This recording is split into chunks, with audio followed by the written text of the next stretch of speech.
उत्तर ओडिशा प्रसिद्ध शैवपीठ बाबा पंचलिंगेश्वर तथा देवगिरी पहाड़ पाददेश नूतन भाव निर्मित श्री पतितपावन मंदिर विग्रह प्रतिष्ठा मंदिर प्रतिष्ठा अनुष्ठित हो एनिमंते 6 दिन धरी चालू रहिबो। सहस्राधिक महिला कलश धरी मंदिर ठारू बाहरी पंचलिंगेश्वर छक निकटक जाई सेनापति पोखरी कलश बुड़ाई मंदिर निकटक फेरी। द्वितीय दिवस कार्यक्रम अनुଯାयी कुंड संस्कार अग्निस्थापन आचार्य वरण कार्यक्रम समापन करा जायतिला। कलश शोभायात्रा विभिन्न संकीर्तन मंडली धुमसा बाजा रास्तार प्राय हजार हजार पुरुष महिला धाड़ी बांधी संकीर्तन करी जीवा दृश्य अत्यंत मनोरम भावमय आध्यात्मिक परिवेश सृष्टि करथिला।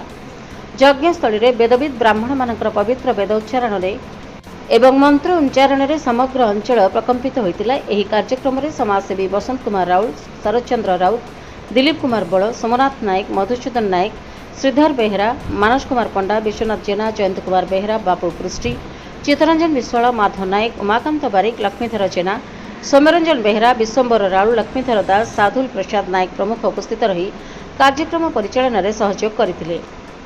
उत्तर ओडिशा कपिल सामलक रिपोर्ट, जन अधिकार लाइव।